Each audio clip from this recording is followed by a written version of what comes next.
Итак, всем привет, дорогие друзья! Сегодня вы узнаете в этом видео нечто невероятное.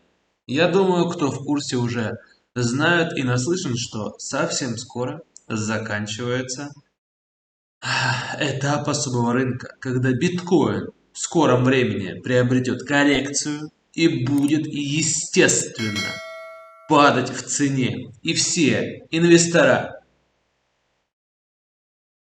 люди, которые владеющие огромнейшей долей биткоина, будут продавать его. И тем самым многие инвесторы перейдут в альткоин, в этот рынок. И тогда, дорогие друзья, осталось уже совсем немного, произойдет памп очень многих криптовалют.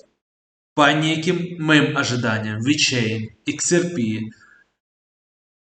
Tron и Cardano будут иметь повышение в 200-300%.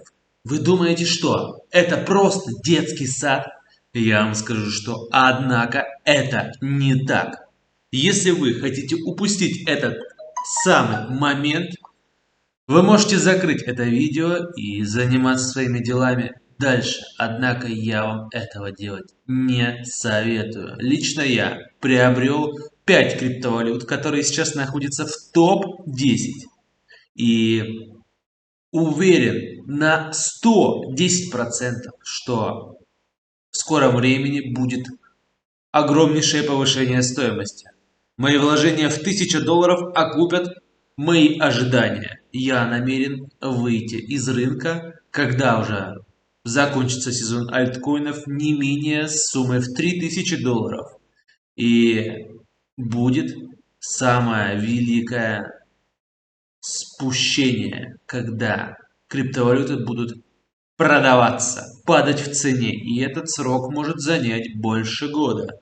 И когда вы нащупаете момент покупки, через определенное количество этого времени вы сможете покупать криптовалюту по очень низкой и выгодной для вас стоимости.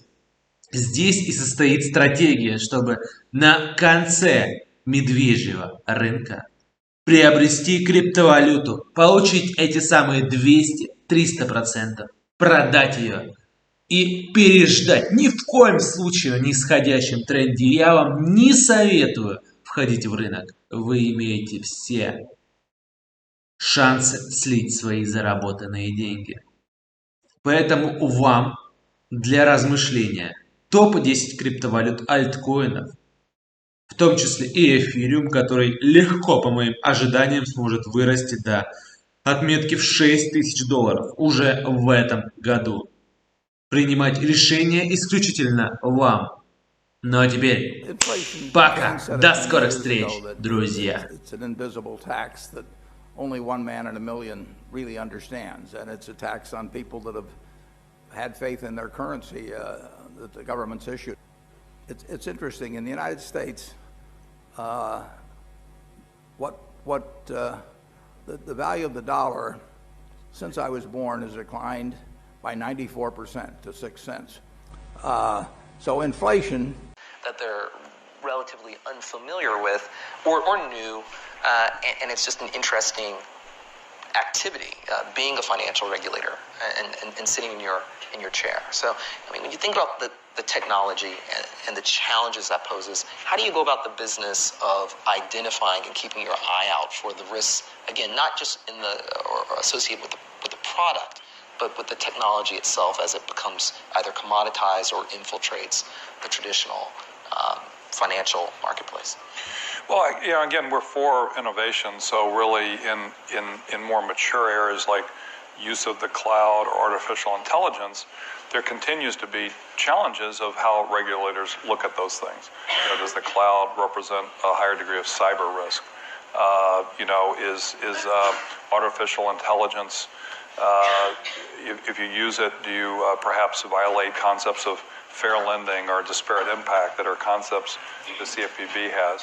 So all these are questions that really need to be solved. So I consider that kind of the crypto's kind of the new thing. The core fintech are sort of established process that have gotten to some stage of maturity but still need increased level of maturity for regulation.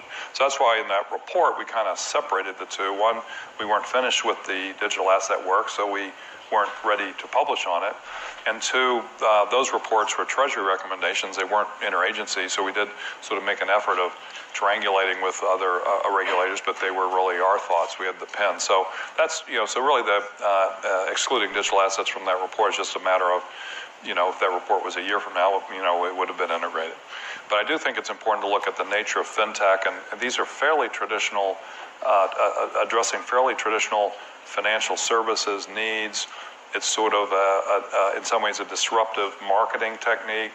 It can be a disruptive credit analysis technique. Speed to market innovation can be quicker, but it's largely sort of overlapping with what we would all consider traditional financial services.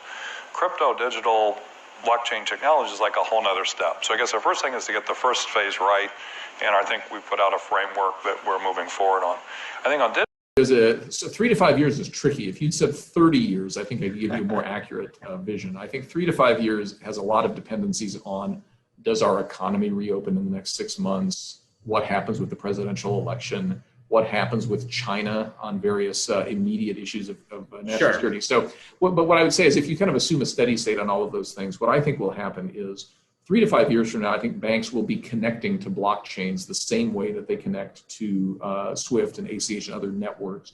Right. Once they do that, the nature of banking will begin to change, because while banking will always, I believe, be the key on-ramp and the key value-add service provider in people's financial services lives, they will not be the bottleneck of the transaction of financial services. Instead, they will be nodes on a network along with a lot of other nodes, many of which won't be banks.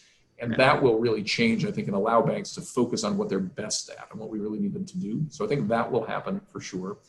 I do think that in a world of geopolitical instability, crypto assets in general will grow and become a more significant part of people's lives. That's one of the reasons why, I believe Bitcoin prices are going up in an environment of perceived instability, as people start to believe that the sovereigns are, maybe not as trustworthy as they once were. Bitcoin is not generated by any sovereign. Maybe that's a thing to hang on to. So I think you'll see more of that. But over time, the world tends toward more stability, right? Things reach equilibriums. And so since decentralized things are more stable than centralized things, I would predict that the movement that started 200 years ago with the first Bank of the United States, a movement toward more decentralization, will continue. Banks will adapt to that. They will add value to that, and the world will go on. But it'll go on in a cheaper, faster, more accessible way than it has before. And that'll be through the good work of people like you. So that would be my view.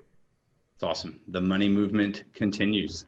Appropriate for XRP. There's a lawsuit hanging over Ripple right now. A group of people are saying that XRP and Ripple are sort of tied together, and that they, XRP could consider it an unregistered security. What would you say to them? Well, it's pending litigation, so I'll probably be a little bit, muted on the topic. Suffice it to say, we don't think it has merit.